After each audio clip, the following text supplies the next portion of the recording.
Welcome to the third part of the chapter sexual reproduction in flowering plants.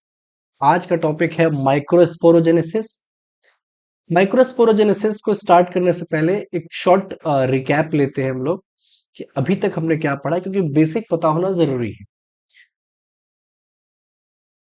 अभी तक हम लोगों ने ये समझ लिया था कि हमारे पास जो यंग एंथर होता है, क्या चीज, यंग एंथर जो होता है, उस यंग एंथर के पास क्या क्या चीजें हैं। उसके पास चार माइक्रोस्पोरेंजिया है,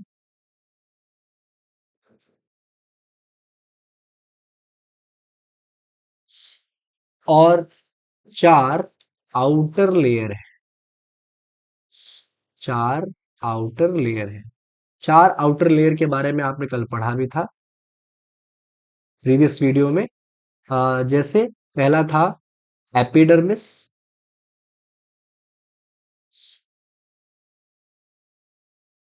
दूसरा था एंडोथीसियम,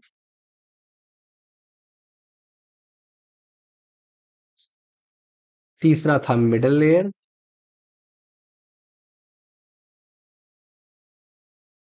और लास्ट लेयर था टैपेटा। लास्ट वीडियो में हम लोगों ने इतनी चीजें देखी थी कि एक यंग एंथर के पास इतनी चीजें होती हैं। और मैंने आपको एक क्लियर कट डिफरेंस भी बताया था कि यंग एंथर और एक मैच्योर एंथर में क्या डिफरेंस होता है। यंग एंथर जो है उसके पास यहाँ पे अगर आपको चार माइक्रोस्पोरेंजिया नजर आ रहे हैं, तो मैच्योर एंथर में ये माइक्रोस्पोरेंजिया ना होकर के वहां पे दो पॉलन सैक होते हैं। ठीक है, क्या होते हैं? दो पॉलन सैक। तो यही चीज वहां पे टू पॉलन सैक में बदल जाएगी। किसमें? टू पॉलन सैक जिसमें पॉलन भरने वाला है। आउटर लेयर की बात करें तो यहाँ पे जो यंग है उसके पास चार आउटर लेयर है, लेकिन जब मैच्योर होता है तो मैंने आपको बताया था कि ये जो लेयर है एपिडर्मिस, ये वहां पे नहीं, सॉरी, ये यहाँ पे प्रेजेंट होती है एपिडर्मिस आउटर लेयर, और एंडोथीसियम भी वहां पे प्रेजेंट होती है। मिडल लेयर और टेपेटम वहां पे कंज्यूम हो जाते हैं। किसमें? मैच्योर एंथर में। दोनों के दोनों कंज्यूम हो जाते हैं। इसके साथ ही आपको एक चीज और याद रखनी है कि ये जो ऊपर की जो तीन लेयर है, कौन कौन सी? एपिडर्मिस, एंडोथीसियम और मिडल लेयर। इन तीनों का मेन काम है प्रोटेक्शन। क्या काम है? प्रोटेक्शन मेन रोल है इनका। और डिहाइसेंस। डिहाइसेंस का मतलब कि जब पॉलन ग्रेन को बस्ट होना होता है उसमें से पॉलन, सॉरी, जब एंथर को बस्ट होना होता है और पॉलन ग्रेन निकलता है उसमें से, तो और ये जो लास्ट लेयर है टेपेटम, इसका काम होता है नरिशमेंट करना। क्या काम है? नरिशमेंट। मतलब कि जो माइक्रोस्पोरेंजिया के अंदर जो टिश्यू भरा हुआ है, स्पोरोजेनस टिश्यू भरा हुआ है, उसको नरिश करने का काम कौन करता है? टेपेटम काम करता है। तो अभी तक हम इतना बेसिक चीज देख चुके हैं। टेपेटम के बारे में एनसीईआरटी एक चीज और लिखती है जो कि आपको बहुत अच्छे से पता होना चाहिए। एक तो ये कि ये मल्टी न्यूक्लिएट होता है। मल्टी न्यूक्लिएट का मतलब कई सारे न्यूक्लियस होते हैं इसमें। और एक चीज और आपको इसका याद रखना है कि इसके पास डेंस साइटोप्लाज्म होता है। क्या होता है? Dense cytoplasm. To the NCERT चल रहे हैं हम लोग, एनसीईआरटी में सारी चीजें लिखी हुई है। मल्टी न्यूक्लिएट होता है और डेंस साइटोप्लाज्म। किसका फीचर बताया मैंने? ये टैपेटम का। किसका? टैपेटम का। तो ये तो बात हो गई हमारी किसकी? अभी तक रिकैप की, अभी तक जो हमने पढ़ा है। अब हम आगे बढ़ते हैं किसकी तरफ? माइक्रोस्पोरोजेनेसिस की तरफ। माइक्रोस्पोरोजेनेसिस पे जब हम पढ़ते हैं तो हमको ये बेसिक पता होना चाहिए कि माइक्रोस्पोरेंजिया कहाँ पे है। तो आइए अब इसको डिटेल में देखते हैं कि माइक्रोस्पोरेंजेनेसिस क्या होता है। तो अभी तक आपने इतना चीज समझ लिया है कि हमारे पास जो मेल रिप्रोडक्टिव स्ट्रक्चर है,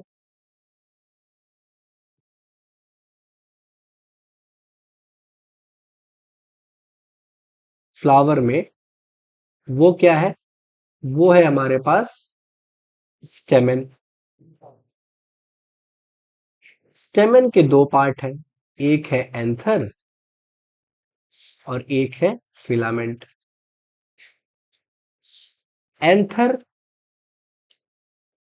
अगर हम किसकी बात करें उसमें से भी, यंग एंथर की, तो यंग एंथर की बात करें तो उसके अंदर क्या है, माइक्रो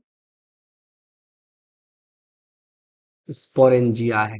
क्या है, माइक्रो स्पोरेंजिया। तो आप लोकेशन का वो ध्यान समझिए, कंसेप्ट समझना बहुत जरूरी है।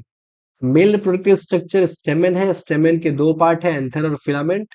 एंथर और फिलामेंट। एंथर के को अगर हम बात करें, जो यंग एंथर है, उस यंग एंथर के अंदर है चार माइक्रोस्पोरेंजिया। और इन माइक्रोस्पोरेंजिया के अंदर प्रेजेंट है क्या, इनके अंदर प्रेजेंट है स्पोरोजेनस टिश्यू। स्पोरोजेनस टिश्यू, जो कि क्या है, डिप्लॉइड है। क्या है, डिप्लॉयड है। और स्पोरोजेनस टिश्यू का हर cell, each cell, each cell is what, PMC, मतलब pollen mother cell. Pollen mother cell, मतलब ये है कि स्पोरोजेनस टिश्यू का हर सेल के पास एबिलिटी है कि वो डिवाइड करके आगे चल के पॉलन बना सकता है। इतनी कहानी आपको क्लियर होनी चाहिए। ठीक है, इसको और अच्छे से समझते हैं अब हम लोग डायग्राम से। देखिए, मानते हैं कि हमारे पास यहाँ पे एक स्पोरेंजिया है, माइक्रोस्पोरेंजिया है। This is what, this is microsporangia. और इसके ऊपर इस तरह से टेपेटम सेल लगा हुआ है, दिस इज टेपेटम। सबसे इनर मोस्ट लेयर कौन सी थी, टेपेटम थी।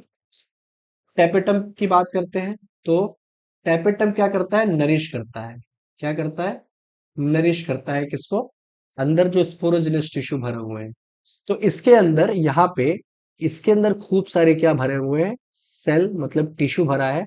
और इसको हम क्या बोल रहे हैं, इसके अंदर वाले को हम क्या बोल रहे हैं, स्पोरोजेनस टिश्यू। क्या बोल रहे हैं हम लोग, इसको बोलते हैं स्पोरोजेनस टिश्यू। ठीक है, किसकी बात कर रहा हूं मैं, माइक्रोस्पोरेंजिया की। मैंने एक माइक्रोस्पोरेंजिया का एग्जांपल लिया है यहाँ पे, और उसके अंदर है स्पोरोजेनस टिश्यू। स्पोरोजेनस टिश्यू का ईच सेल क्या है, ईच सेल क्या है, is PMC, pollen mother cell. इसका हर एक सेल, इसका हर एक सेल, अगर मैं एक सेल को लूं, सपोज कि ये क्या है, ये एक पीएमसी है, दिस इज व्हाट, पीएमसी। इसका हर एक सेल क्या है, वो मियोसिस कर सकता है। क्या कर सकता है, मियोसिस कर सकता है। और मियोसिस करने के बाद आपको पता है, मियोसिस फर्स्ट होता है, फिर मियोसिस सेकंड होता है, और फाइनली चार नए सेल बनते हैं इससे। और यहाँ पे मियोसिस करने के बाद ये जो चार सेल बनेंगे, इन चारों सेल को हम क्या बोल रहे हैं, माइक्रोस्पोर बोल रहे हैं। This is what, micro microspore. This all four are microspore. तो पीएमसी से माइक्रोस्पोर का बनना क्या कहलाता है, माइक्रोस्पोरोजेनेसिस। माइक्रो माइक्रोस्पोरो स्पोरोजेनेसिस कहलाता है। मतलब जेनेसिस, कहीं भी कोई टर्म आता है जेनेसिस, तो उसका मतलब होता है कुछ बनना। तो एक चीज आपको ये ध्यान रखना है कि यहां तक सारी चीजें डिप्लॉयड है। स्पोरोजेनस टिश्यू क्या है, डिप्लॉयड है। पीएमसी क्या है, डिप्लॉयड है। प्लॉइडी तभी बदलती है जब मियोसिस आता है। मियोसिस हुआ और तुरंत यहां जितने माइक्रोस्पोर बनते हैं, they all are haploid cells. They all are haploid cells. तो पहली बार आप इस चैप्टर में ये देख रहे हैं कि प्लॉइडी बदली है। अभी तक आपने जितने टर्म्स पढ़े होंगे वो सारे के सारे डिप्लॉयड थे। पहली बार आपके सामने जो टर्म आया है, माइक्रोस्पोर। माइक्रोस्पोर क्या होता है, हैप्लॉइड होता है। ठीक है, इसकी प्लॉइडी क्या हो जाती है, हैप्लॉइड हो जाती है। तो यहाँ पे माइक्रोस्पोर बन चुके हैं। तो दिस इज व्हाट, माइक्रोस्पोरोजेनेसिस। अब ये हर एक माइक्रोस्पोर जो है, मैं फिर से एक माइक्रोस्पोर बना रहा हूं, मैं ऐसे ही सारे माइक्रोस्पोर की कहानी होगी। ये एक माइक्रोस्पोर है, और एक माइक्रोस्पोर यहाँ पे डिवाइड करके, माइटोसिस करके अब क्या बना सकता है, पॉलन ग्रेन बना सकता है। क्या बना सकता है, पॉलन ग्रेन बना सकता है। तो यहाँ पे सपोज, यहाँ पे मैंने क्या ले लिया, माइक्रोस्पोर ले लिया। This is what, microspore. This is what microspore. This is an मतलब कि हैप्लॉइड। अब ये माइक्रोस्पोर क्या करेगा? माइटोसिस करेगा। कंफ्यूज मत होना, क्या करेगा? माइटोसिस करेगा। मियोसिस करने के बाद माइक्रोस्पोर बन गए, मियोसिस काम खत्म हो गया। अब आगे जो भी उस माइक्रोस्पोर के अंदर होगा वो माइटोसिस से होगा। तो सबसे पहले क्या होता है कि जब ये माइक्रोस्पोर डेवलप होता है तो माइक्रोस्पोर के अंदर एक वैक्यूल डेवलप हो जाता है। क्या डेवलप हो जाएगा? वैक्यूल डेवलप होगा। और वैक्यूल डेवलप होने की वजह से इसका जो न्यूक्लियस है वो साइड में शिफ्ट हो जाता है, ये नीचे की तरफ शिफ्ट हो जाता है। उसके बाद अगला स्टेज में क्या होगा कि यहाँ पे ये जो माइक्रोस्पोर है इसके अंदर क्या होगा? इसके अंदर यहाँ पे वैक्यूल विल बी देयर, और यहाँ पे न्यूक्लियस के अंदर एसिमेट्रिकल स्पिंडल फाइबर बन जाएंगे। क्या बन जाएंगे? एसिमेट्रिकल स्पिंडल फाइबर बनेंगे। Asymmetrical asymmetrical fibre spindle fibre बनेंगे। स्पिंडल फाइबर बनेंगे। और इस एसिमेट्रिकल स्पिंडल की वजह से यहाँ पे दो सेल्स बनते हैं। उस माइक्रोस्पोर के अंदर ही दो सेल डेवलप होंगे। ठीक है, एक सेल छोटा होगा, एक सेल बड़ा होगा। तो इस माइक्रोस्पोर के अंदर ही धीरे धीरे अब ये पॉलन ग्रेन की तरफ बढ़ रहा है। इसके अंदर एक सेल तो आपको ये मिल जाएगा सबसे बड़ा जो आपको दिख रहा है, और इस बड़े सेल के अंदर एक छोटा सेल तैर रहा होता है। ठीक है, इस छोटा सेल तैर रहा होता है यहाँ पे। ये जो बड़ा सेल है इसको हम बोलते हैं वेजिटेटिव सेल। क्या बोलेंगे? वेजिटेटिव वेजिटेटिव सेल बोलेंगे। और उस वेजिटेटिव सेल के साइटोप्लाज्म में कौन तैर रहा होता है? एनसीईआरटी में क्लियरली लिखा है कि generative cell floats in the cytoplasm of vegetative cell. तो यहाँ पे क्या लिखा है? ये जो उसके में तैर रहा है ये कौन है? जनरेटिव सेल है। कौन है? Generative cell. This is what? Generative cell. तो यहां तक तो कहानी आपको समझ में आ गई होगी कि एक माइक्रोस्पोर जो कि माइक्रोस्पोरोजेनेसिस के बाद बना, उसके अंदर क्या क्या डेवलपमेंट आए हैं। माइक्रोस्पोर के अंदर वैक्यूल डेवलप हुआ, न्यूक्लियोसाइड खिसक गया, उसके अंदर एसिमेट्रिकल स्पिंडल फाइबर बने, और एसिमेट्रिकल स्पिंडल करने के बाद वो अनइक्वल जो डिवीजन हुआ, उसके बाद दो सेल्स बने, एक वेजिटेटिव सेल बना, एक जनरेटिव सेल बना। वेजिटेटिव सेल बड़ा है और उसके साइटोप्लाज्म में कौन तैर रहा है? जनरेटिव सेल तैर रहा है। अब आगे क्या होगा कि फिर से मैंने वही स्ट्रक्चर बना दिया अलग से। अब आगे क्या होगा कि यहाँ पे वेजिटेटिव सेल तो आ गया, वेजिटेटिव सेल आ गया, जनरेटिव सेल आ गया। ठीक है, अब क्या होगा? धीरे धीरे इसके इसके ऊपर एक लेयर बनने लगेगी। इसके ऊपर एक लेयर बन डेवलप हो जाएगी।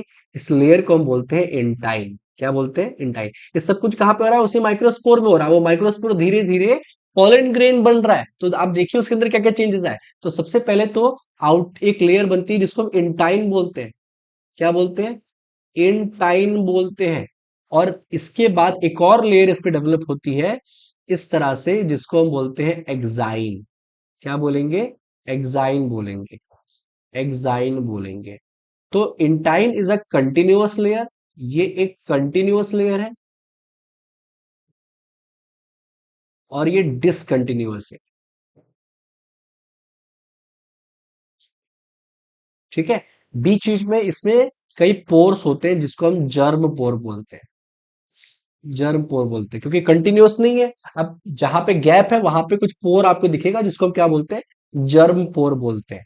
तो फाइनली हम लोग कहां से कहां तक पहुंच चुके हैं? हम लोगों ने ये देखा कि कैसे अब ये जो पोलन ग्रेन बना, ये क्या किसके अंदर बना होगा? ये यंग एंथर के अंदर बना होगा, और फाइनली यंग एंथर से ही ये पोलन ग्रेन बाहर की तरफ रिलीज होगा। तो हम लोग अब पहुंच चुके हैं एक सॉरी पोलन ग्रेन के स्ट्रक्चर तक।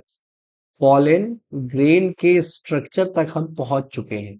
हम लोगों ने पूरा जर्नी तय किया कि कैसे एक जो पोलन मदर सेल थी उसने माइक्रोस्पोर बनाया, और कैसे माइक्रोस्पोर से एक पोलन ग्रेन डेवलप हुआ। इसकी आगे कहानी हम नेक्स्ट वीडियो में देखेंगे। लेकिन एक चीज में आपको ये ध्यान रखना है कि ये पोलन ग्रेन क्या है। 10th क्लास तक बहुत बच्चे सोचते हैं कि ये गैमेट है। नहीं, ये गैमेट नहीं है। गैमेट इसके अंदर बनता है। और पोलन ग्रेन आपको बहुत इंपॉर्टेंट टर्म याद रखना है। This is male gametophyte. This is male gametophyte, not gamete. Not gamete. ये चीज आपको याद रखनी है बहुत अच्छे से। अगर आपने 11th क्लास में कंसेप्ट पढ़ा होगा स्पोरोफाइट गैमेटोफाइट का, तो आपको बहुत अच्छे से क्लियर होगा कि एक प्लांट की लाइफ में एक स्टेज गैमेटोफाइट होती है और एक स्पोरोफाइट होती है। तो अभी तक आप जो फ्लावर देख रहे थे वो स्पोरोफिटिक स्टेज था, और उस फ्लावर में माइक्रोस्पोर बना करके उसने गैमेटोफिटिक स्टेज बनाया है। ठीक है। तो आज का वीडियो यहीं तक रखते हैं। This was the third part.